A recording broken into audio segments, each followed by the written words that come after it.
अस्सलामु अलैकुम, welcome to my YouTube channel. आज की वीडियो में हम किस्त नंबर 135 के अहम वाक़यात और साथ ही साथ किस्त नंबर 136 के पहले ट्रेलर पर बात करेंगे और ये भी बात करेंगे कि आखिर महमद बुज़दाग पर कुल्लुश उस्मान के देखने वाले क्यों तनकीद कर रहे हैं। अगर किस्त नंबर 135 की बात की जाए तो किस्त बहुत से लिहाज से शानदार थी, लेकिन एक दो जगह पर हमें हैरानी भी हुई और महमद बुज़दाग से शिकवा भी है कि हमें ही नहीं बल्कि तमाम कुल्लुश उस्मान के देखने वालों को, क्योंकि बुज़दाग चाचा ने किस्त नंबर 135 के काफ़ी मनाज़ार में रद्दो-बदल किया है। क्योंकि जब से किस्त रिलीज़ हुई है ज़्यादातर देखने वाले तनकीद कर रहे हैं। तो इसकी वजह क्या है? तो इसकी वजह से वो सीन है जिसमें ज़हर कुताई और उसका बेटा जूनियर ज़हर कुताई ट्रेलर में दिखाया गया है कि वो बुरहान बे के कमरे में हैं और उसकी इयादत के लिए जाते हैं। जब ये सीन ट्रेलर में दिखाया गया तो बहुत से देखने वालों का कहना था कि अब ज़हर कुताई उस्मान बे की तरफ माइल होगा और बुरहान बे की हालत देखकर वापसी की कोशिश करेगा। लेकिन जब किस्त नंबर 135 हमारे साथ बाकी ने देखी तो हमारे साथ जैसे प्रैंक ही हो गया और ये सीन किस्त नंबर 135 से काट दिया गया और ये दिखाया ही नहीं गया, क्योंकि बुज़दाग चाचा इससे पहले भी ऐसा कर चुके हैं। क्योंकि किस्त नंबर 135 से पहले भी एक सीन की वीडियो लीक हो गई थी जिसमें उस्मान बे मंगोल कमांडरों को मिलने जाता है, ये मतलब सोना देने जाता है, तो मंगोल उस्मान बे को कैद कर लेते हैं। जैसे ही सीन ये लीक आउट हुआ तो किस्त से गायब कर दिया गया। इससे पहले होलोफेरा और हान का सीन भी ऐसे ही था। दूसरी तरफ किस्त नंबर 134 में बुरहान बे पर हमला होता है और काफी बड़े जख्म आते हैं। बुरहान तो उसी वक्त कलमा शहादत दोहराता है। बज़ाहिर बुरहान बे का बचना नामुमकिन दिखाया जाता है और बड़े बड़े न्यूज़ चैनल और अरब ज़राए ने भी इसकी तस्दीक की कि बुरहान इस सीज़न को अलविदा कह रहा है और ऐसा होना भी 135 में था, मगर बुज़दाग इस मंजर को भी बदल दिया। ये तो हुई बात बुज़दाग अंकल के गलत फैसलों की और किस्त के उन सीन की जिनसे तनकीद हो रही है। अब अगर बात करें किस्त के उन सीन की जो कि कुल्लुश उस्मान को बेस्ट और दूसरों से अलग बनाता है, तो उसमें सबसे पहले बात करते हैं बाइंदर बे की, जो उन्होंने उस्मान बे से की, जिसमें बाइंदर बे उस्मान बे से कहते हैं, वैसे तो मैं भी हर खताकार की तरह मौत से डरता हूँ, मगर आपकी नज़र में गद्दार के तौर पर जीने से बेहतर है कि मेरी गर्दन उड़ा दी जाए। ये था उस्मान बे के वफादार सरदार बाइंदर बे का सोने के कलम से लिखा जाने वाला।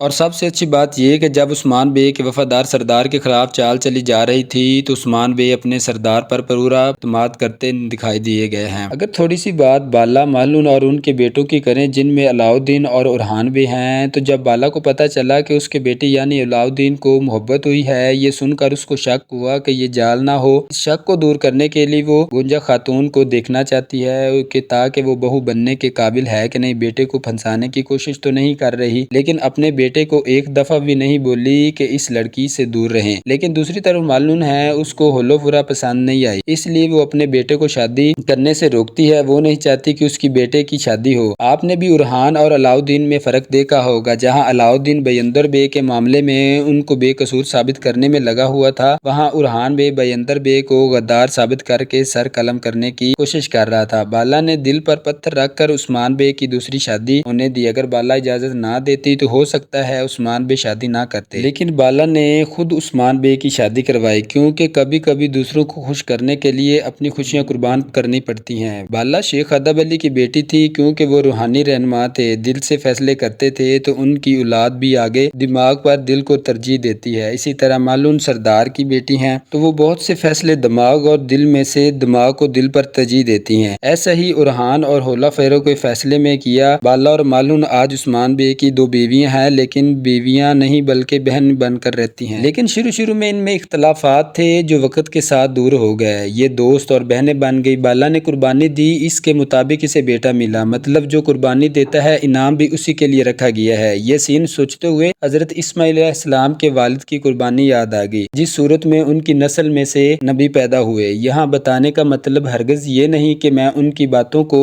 एक जैसा बोल रहा हूँ। मकसद सिर्फ ये है कि अल्लाह ताला अगर किसी की आजमाइश लेता है या आजमाइश में डालता है या कोई कुर्बानी लेते हैं तो उसका सिला भी देते हैं। हमें बस मायूस नहीं होना चाहिए। अब अगर किस्त नंबर 136 के पहले ट्रेलर पर बात करें तो ट्रेलर में फुल एक्शन दिखाया गया है।